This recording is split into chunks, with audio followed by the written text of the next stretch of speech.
Hello everybody and welcome to an awesome panel this morning. I'm Kyndra De St. Aubin, former Minnesota United color commentator.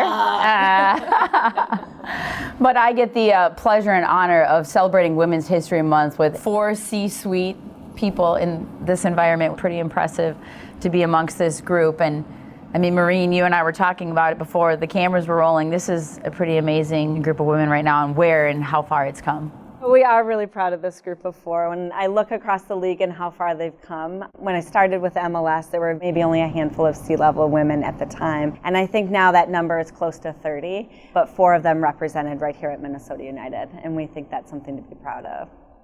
Well, I want to say I love having you ladies around the table here because I think it's pretty phenomenal. And I think it's such an awesome opportunity to highlight this space and to highlight women in business, women in sports, women in roles that are maybe a little bit unusual to other jobs, other markets. And I think we've all been there and done that in different avenues. So I think this is going to just be a good, fun conversation about what it means to be a woman in sports, what it means to be a woman in a professional space, in a pro sports space, and sort of like how you navigated the path to get here, and then how it's been since you've been here. And specifically, Sarah, I want to talk to you first, because getting into pro sports, I mean, going from a law firm and coming to this space, I mean, how does that happen? How did that transition go for you? And how different was it doing that kind of law to maybe contracts and dealing with people and humans on a different level? Oh, it was sort of a culture shock. I'm not going to lie. We were back in 2016. I think we had maybe 30 employees. We were very, very small, and I don't think I fully knew what I was getting into at the time. Raise your hand. Raise your hand. If that's ever been the case. I'm certain you did that. I did not, but it was really exciting. We were really building something. We had just announced that we were going to join MLS.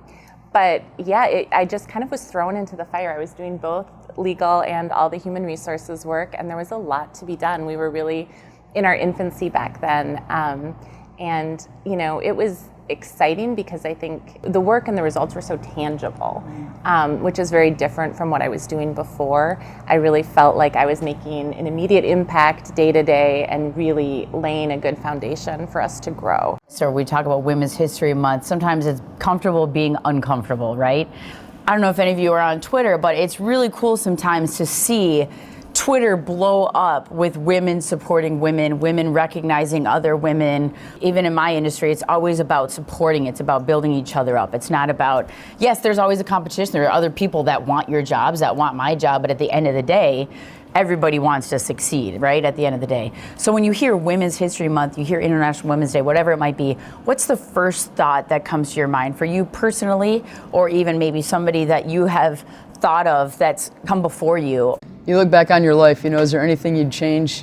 No, because I'm happy. And, and it's all you're sort of a byproduct, I think, of all the people that you interact with during the course of your life. The person who probably was the most impactful in terms of me starting to see that I could do some of the things that I saw other people doing but never really thought I was of that mold, was Brad Anderson, who was the CEO at Best Buy for a really long time. And I remember when I joined Best Buy, I was an assistant manager at the Flint, Michigan location, and ended up over a number of years getting promoted. So I was the store manager of that location, and it wasn't very far from where I grew up. And at that point in my life, I thought, okay, I loved the culture of Best Buy, and I was very happy. Also a super competitive place. But I was, at that point I was like, okay, well, I'll be a store manager, and then maybe if I do a good job, I can be a district manager, and that'll be good, which is sort of kind of how I thought about it. I thought that was where you're going to be. The idea that I was going to do something beyond that, honestly, did not enter my mind. And it was, I don't feel like I lacked confidence, but I don't really think I had a good view of what I could look like in that job, because most at that point, people who were in kind of larger corporate leadership jobs or were CEOs, there's sort of this CEO out of central casting, type notion that gets reinforced. You have to look a certain way, you have to talk a certain way, and I knew then, I'm not that. So I think that was kind of what I had. I remember being at an all-store manager meeting and Brad was on stage. His message was telling people that leadership jobs are for a very wide range of people, not just people that look a certain way or are a certain gender or talk a certain way. And he told this story about when he was in 6th grade, and this is his language, not mine. He said, I was the fat kid in gym class that couldn't climb the rope. And, every time I tried, I was the kid that couldn't climb the rope. And it sort of struck me at that point that okay, well, if he can do this, then maybe I can be a leader. And so I do think, and I think everybody has sort of said this in certain ways, and I know we've said it away from cameras. There's an aspect of wanting to do these jobs in a way where they're attractive to the broadest range of people. And yes, I would love it if young girls saw us doing these jobs and were like, cool, I can be in sports. That would be excellent.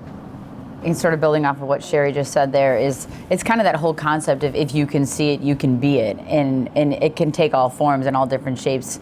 But anything in particular that you can kind of harken back to in your childhood? I want to share some from what Sherry's saying and thank all of you, right? I think as I was young in my career, I was hungry and looking for someone that I could aspire to be, and I didn't ever really see it. There were onesie, twosie women's, and again, it doesn't feel like it was that long ago, but to be here today sitting amongst 4 other women that have really excelled in their roles, I hope that other people see that. And it's not limited to women either, right? I want leadership to be available to anybody, regardless of what you look like. It's a combination of who you are, clearly, but also the skills that you bring to the table. And so I hope that we can be a role model for others, but that we continue to push ourselves to include broader sets when we think about leadership at this club.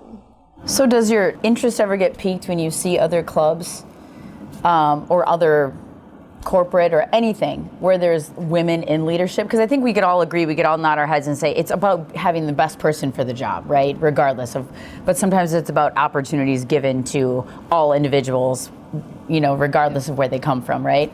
Is there anything when you look at, the Houston Dynamo and some of the hires that they've made, DC United and some of these other professional men's clubs where women are getting hired in those executive positions, what does that make you feel like when you see that, or does it not elicit any sort of response? What's your response when you see something like that, Sherry, if you want to start us off? When I see people in roles, I'm usually first thinking about, what have they done? And how'd they get to that? And I wonder what lens they're going to bring to the role. In any role you're in, you bring the sum total of your life experience and your perspective on things, and it is uniquely you. How do we all feel about the balance, right? There is no such thing in real life as work-life balance. It's impossible. It's never going to be 50-50. It's impossible. And so when we talk about balance, it could mean something different to somebody at each time. Being women in these spaces and sometimes, feeling the need to advance or wanting to advance, but maybe being held back by other priorities, whether it's kids or family and other things.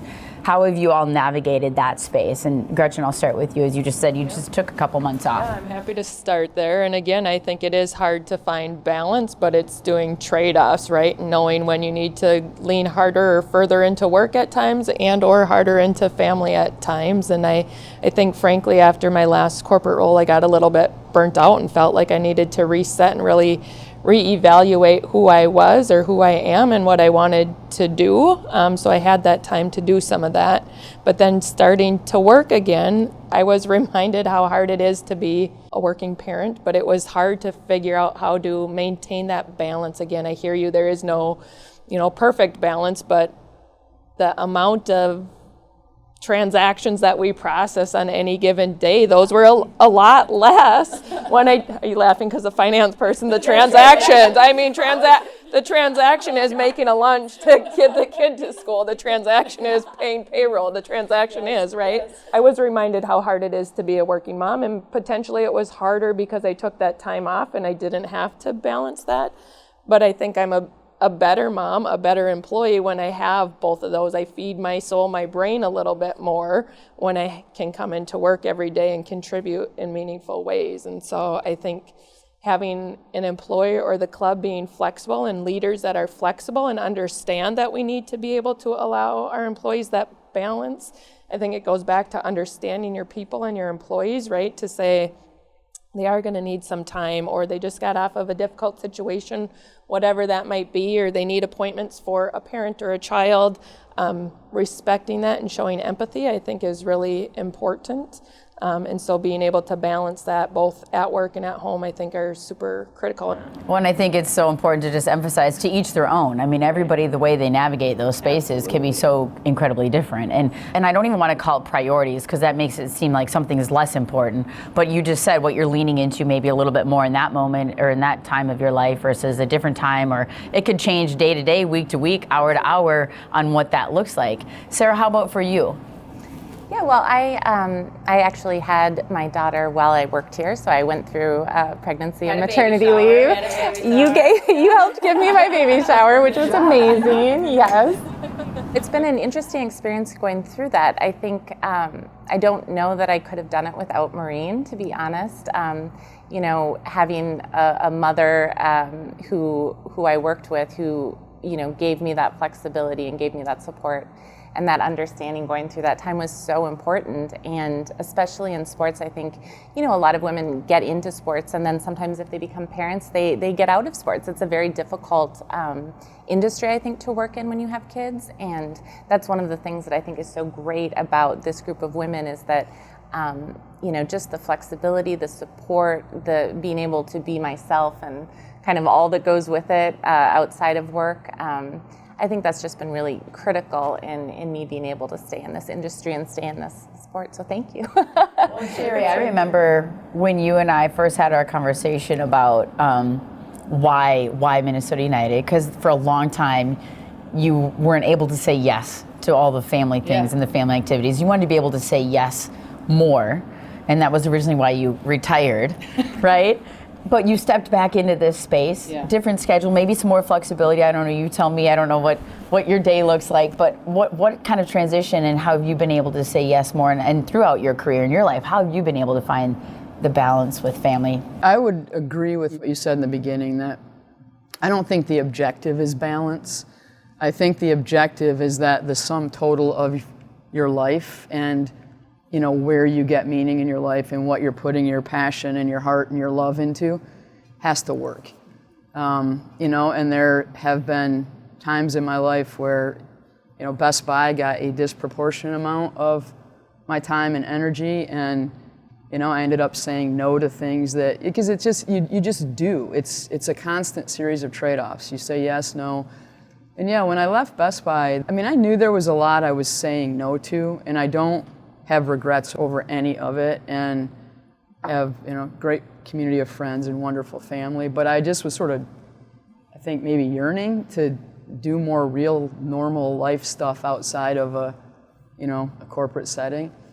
And so I was able to say, yes, I can go to Charlie Moore's tuba concert or whatever whatever it is, play golf with the grandkids after school. So I really thought about that a lot before I said yes to this, because it wasn't, there was no question in my mind once I learned what had been built here and who was here and what they were trying to do. That was very attractive. The big question for me was, am I going to be able to still say yes to the other things in my life that really matter to me? Sometimes it's on the individual, but it's also on the environment created to be able to say no to things, to delegate, and that's why you surround yourself with great people, is so that you can delegate and feel good about handing things off to others at times. And Maureen, whether it's kids or grandkids, when you're trying to navigate that schedule, can you remember a time yourself where you're ever looking back at moments in your life and going, how in the heck did I do that?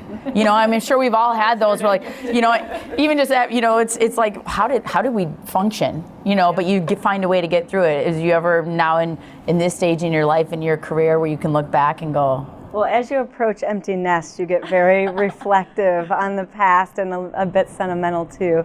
But I think one of the things that was really important in my career that I do tell women quite often is the idea that your career path is linear is just faulted. Like, it's faulty. You can't believe that if you make this trade-off or make that choice, you've missed the opportunity or you can't make it up. And so that obstacle becomes more a mindset that women end up having, that really have to be intentional to believe that whatever it is that you've done in whatever season has value to what you're going to do next. And so that's a big message that I share with women when they're making those choices with their families, because there are different seasons.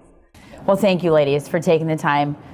It's been a phenomenal conversation. Kyndra, is this the beginning of you being back full-time? Wait, I plead the fifth. Didn't we say that was an option? Did we say that was an option before? Well, thank you, ladies. Appreciate you guys taking the time.